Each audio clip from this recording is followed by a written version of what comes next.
प्रशांत के बाद अब अंडमान पर ड्रैगन की नजर। इंडोनेशिया के रास्ते भेज रहा under water trekking drone. Chaalbaaz चीन की हरकत पर भारत की पूरी नजर।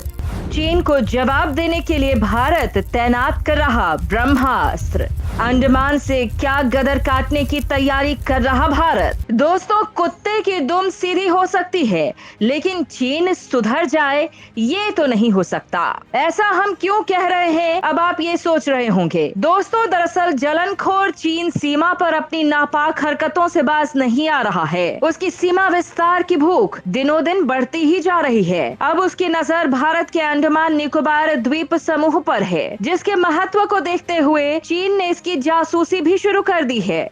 इंडोनेशिया के रास्ते चीन भारत के इस क्षेत्र की जासूसी कर रहा है, लेकिन भारत ने भी बता दिया है कि यहाँ उसकी दाल नहीं गलने वाली है और उसकी जरा सी हिमाकत उसके वजूद पर भारी पड़ने वाली है। भारत की इस चेतावनी के बाद चीन की सिट्टी पिट्टी गुम हो गई है, लेकिन भारत जानता है कि चीन तो दो मुहा सांप है जो दोनों तरफ से विषैला है, लिहाजा उससे हमेशा सावधान रहने की जरूरत है। इसी को देखते हुए अंडमान निकोबार द्वीप समूह में चीन की हरकतों का जवाब देने के लिए भारत ने यहाँ अपनी सबसे आधुनिक तकनीक तैनात करने की तैयारी शुरू कर दी है। इसकी तैनाती के बाद चीन का परिंदा भी यहाँ पर नहीं मार पाएगा, और अगर इसके बाद भी चीन कुछ हिमाकत करता है तो उसे ऐसे जवाब दिया जाएगा कि उनके दिमाग की बत्ती जल जाएगी। दोस्तों, आखिर चीन अंडमान निकोबार को लेकर अब इतना उतावला क्यों हो रहा है और ड्रैगन के जबड़े को तोड़ने के लिए भारत क्या कर रहा है, आज के इस वीडियो में हम इसी पर चर्चा करेंगे। तो चलिए शुरू करते हैं। दोस्तों, जब भी हमारे जुबान पर अंडमान निकोबार का नाम आता है तो एक सुंदर आइलैंड की तस्वीर हमारे जहन में कौंधने लगती है। सुंदर वादियां, हरे भरे पेड़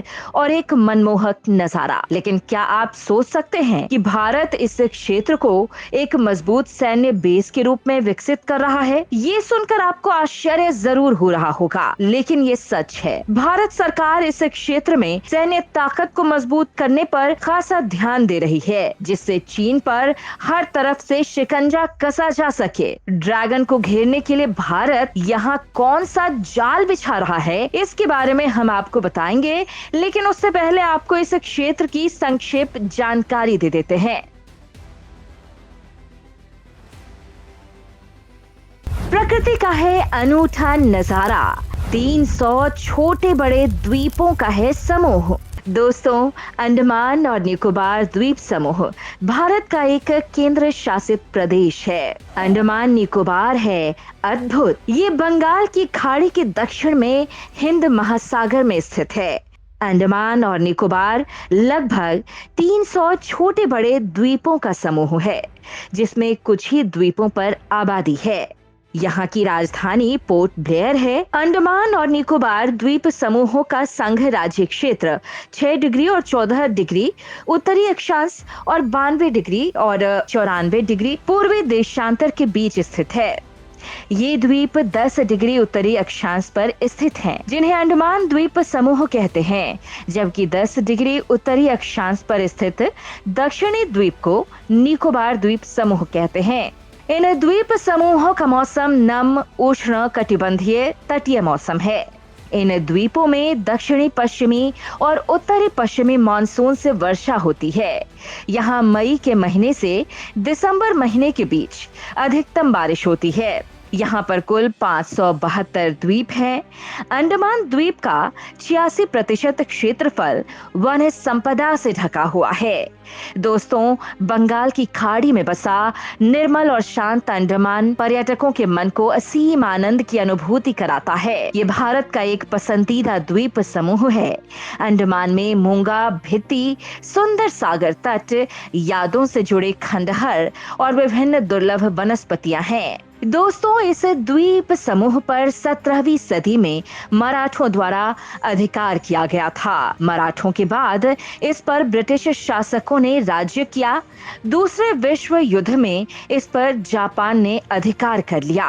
उसके बाद कुछ समय के लिए ये द्वीप नेताजी सुभाष चंद्र बोस की आजाद हिंद फौज की अधीनता में भी रहा। 1947 में ब्रिटिश शासन से आजादी के बाद ये द्वीप समूह भारत का केंद्र शासित प्रदेश बना। दोस्तों, ब्रिटिश शासन इस जगह का इस्तेमाल स्वतंत्रता संग्राम आंदोलन में अपनी दमन की नीति के अंतर्गत क्रांतिकारियों को भारत से दूर जेल में रखने के लिए करता था। इसी कारण से ये आंदोलनकारियों के लिए मध्य काला पानी के नाम से जाना जाता था।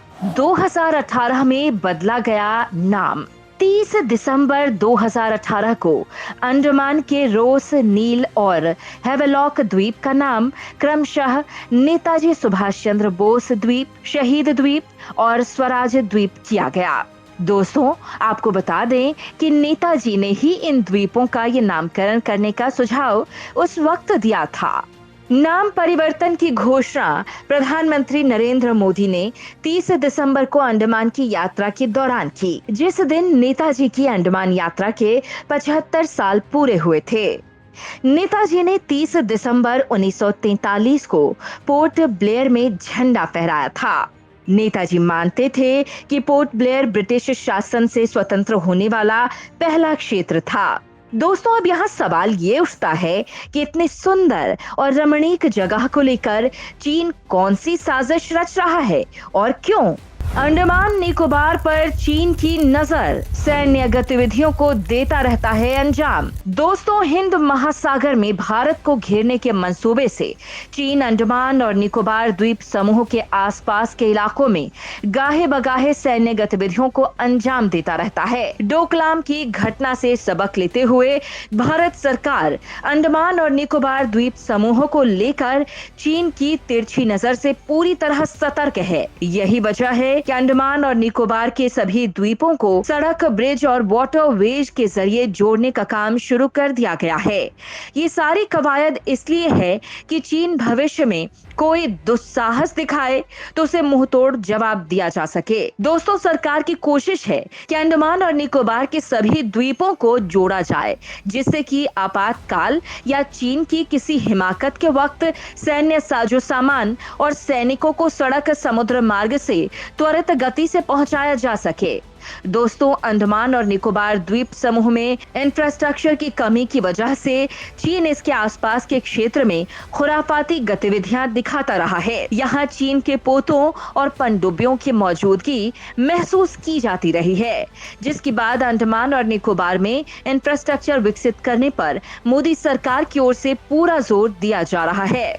अंडमान निकोबार में भारत मुस्तैद। सरकार के द्वीप कनेक्टिविटी प्रोग्राम के जरिए अंडमान और निकोबार के 572 द्वीप अब एक दूसरे के करीब आ रहे हैं।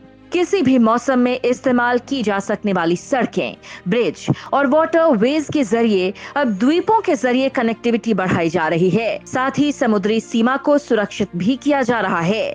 हिंद महासागर क्षेत्र में चीन की बढ़ती मौजूदगी के चलते इन द्वीपों को यातायात से जोड़ने के काम में तेजी लाई गई है। अंडमान और निकोबार द्वीप समूह दक्षिण पूर्वी एशियाई देशों जैसे इंडोनेशिया, थाईलैंड, मलेशिया से बहुत कम दूरी पर है। मलक्का स्ट्रेट हिंद महासागर और प्रशांत महासागर के बीच मुख्य शिपिंग लाइन है। मलक्का स्ट्रेट ही चीन, जापान, ताइवान और साउथ कोरिया को भी जोड़ता है। ऐसे में सरकार की तरफ से अंडमान निकोबार में सड़क, जल परिवहन और जल संसाधन विभाग के जरिए 10,000 करोड़ रुपए खर्च किए जा रहे हैं। जिन द्वीपों को सड़कों से नहीं जोड़ा जा पा रहा, वहां के लिए वाटरवेज विकसित किए जा रहे हैं। सरकार की ओर से नए जहाज खरीदने और द्वीप के विकास के लिए 2,000 करोड़ खर्च किए जा रहे हैं। अंतरद्वीपीय क्षेत्र में वाटर ट्रांसपोर्ट सुविधा बढ़ाने के लिए 1,350 करोड़ की लागत से नए 14 जहाज खरीदे गए हैं। हम्फ्रे स्ट्रेट क्रीक और मिडिल स्ट्रेट क्रीक पर ब्रिज बनाने की तैयारी है। 2001 में अंडमान निकोबार में ट्राई सर्विस कमांड की स्थापना की गई थी, जिसका मुख्यालय पोर्ट ब्लेयर में है। इसमें जल, नभ और थल तीनों सेनाएं हैं तथा ये थिएटर कमान के रूप में ही कार्य करती है। चीन को कड़ी टक्कर देने के लिए भारत अंडमान और निकोबार द्वीप समूह में फाइटर प्लेन तैनात करने की योजना बना रहा है। इससे मलक्का, सुंदा, लुम्बोक और ओम्बई वेतार जलडमरू मध्य के साथ हिंद महासागर के पश्चिमी क्षेत्र में भारत की पकड़ और मजबूत हो जाएगी। पोसिडोन 81 एयरक्राफ्ट्स के साथ ही यहां ड्रोन की तैनाती भी की जा रही है। साधारण ड्रोन की जगह अब स्पाई ड्रोन इस इलाके में उड़ान भरेंगे। दोस्तों, यही नहीं, खाली द्वीपों में से कुछ द्वीपों को सैन्य बेस के रूप में विकसित करने की तैयारी चल रही है, जहां से समुद्र में हर गतिविधि पर निगरानी के साथ साथ त्वरित कार्रवाई के लिए जरूरी संसाधन जुटाए जा सकते हैं। खबर है कि इस पर शुरुआती कार्य भी चल रहा है। ये कार्य कई स्तरों पर हो रहा है। द्वीपों के समग्र विकास के लिए केंद्रीय गृह मंत्री की अध्यक्षता में एक आइलैंड अथॉरिटी ने 2017 में कार्य शुरू किया है। इसके अलावा अलग से सैन्य उपयोग को लेकर भी अध्ययन किए जा रहे हैं। दोस्तों, चूंकि अंडमान निकोबार द्वीप समूह से मलक्का जल संधि सिर्फ 100 किलोमीटर की दूरी पर है, इसलिए ये द्वीप बेहद महत्वपूर्ण हो जाते हैं। विश्व का 75% कारोबार इस चैनल से होकर गुजरता है, जिसमें उपभोक्ता वस्तुओं, पेट्रोलियम से लेकर मिलिट्री साजो सामान तक शामिल है। निकोबार के द्वीपों का रणनीतिक महत्व इसलिए भी बढ़ रहा है क्योंकि चीन ने श्रीलंका के हम्बनटोटा बंदरगाह को हथिया रखा है। इतना ही नहीं, चीन श्रीलंका, म्यांमार, बांग्लादेश, थाईलैंड आदि देशों को हथियारों की आपूर्ति भी कर रहा है, जिसके मद्देनजर भारत की अपनी तैयारियां जरूरी हैं। दोस्तों, ये इलाका देश की सिक्योरिटी के लिहाज से बेहद अहम है, लेकिन इस पर ज्यादा फोकस नहीं किया गया है। मोदी सरकार ने इसे टॉप प्रायोरिटी में रखा है, लेकिन एक्सपर्ट्स मानते हैं कि यहाँ अभी भी काफी कुछ किया जाना बाकी है। दोस्तों, अभी और तैयारी की है जरूरत। यहाँ कुल 572 आइलैंड्स हैं, जो 720 किलोमीटर एरिया में फैले हैं। सरकार यहाँ 15,000 एडिशनल फोर्स तैनात किए जाने का प्लान कर रही है। नई एयर स्ट्रिप और जेटीज की जरूरत भी है। फिलहाल यहाँ 3,000 सैनिक, 20 छोटे वॉरशिप, कुछ MI-8 हेलीकॉप्टर और डॉर्नियर एयरक्राफ्ट भी तैनात हैं। दोस्तों, हालांकि भारत पाकिस्तान और सीमा से लगती हर सीमा पर कड़ी निगरानी रख रहा है और इसके लिए जरूरी कदम भी उठा रहा है, लेकिन अभी भी सीमा पर हालात सामान्य नहीं है, जिसके बाद भारत चीन को सामने बिठाकर भी उसकी चूड़ी टाइट करने की तैयारी कर रहा है। इंडोनेशिया में चीन को कड़ा संदेश देने की तैयारी। बाली में मिल सकते हैं जयशंकर और वांग यी। दोस्तों, भारतीय विदेश मंत्री एस जयशंकर और चीनी विदेश मंत्री वांग यी इस हफ्ते इंडोनेशिया में मुलाकात कर सकते हैं। माना जा रहा है कि दोनों पूर्वी लद्दाख में भारतीय सेना और चीनी पीपल्स लिबरेशन आर्मी के बीच गतिरोध को खत्म करने पर चर्चा कर सकते हैं। दोस्तों, बता दें कि जयशंकर और वांग 7 और 8 जुलाई को बाली में G20 विदेश मंत्रियों की बैठक में हिस्सा लेंगे। अगर बैठक से इतर दोनों की बात होती है तो विदेश मंत्री एस जयशंकर चीनी विदेश मंत्री को ये बता सकते हैं कि भारत और चीन के बीच विवादित सीमा पर बनी परिस्थितियों का असर दोनों देशों के बीच रिश्तों में भी दिख सकती है और इसे जल्द से जल्द हल किया जाना जरूरी है। दोस्तों, हाल ही में वांग ने बीजिंग में चीन में भारत के नए राजदूत प्रदीप रावत से मुलाकात की थी। रावत ने एशिया और दुनिया के लिए भारत चीन संबंधों के महत्व को लेकर दोनों देशों के शीर्ष नेताओं के बीच आम सहमति के मायनों का एहसास कराने के लिए सीमावर्ती क्षेत्रों में शांति और स्थिरता बनाए रखने की अहमियत पर जोर दिया था। दोस्तों, आपको हमारी ये रिपोर्ट कैसी लगी, हमें कमेंट बॉक्स में जरूर बताएं। जय हिंद, जय भारत।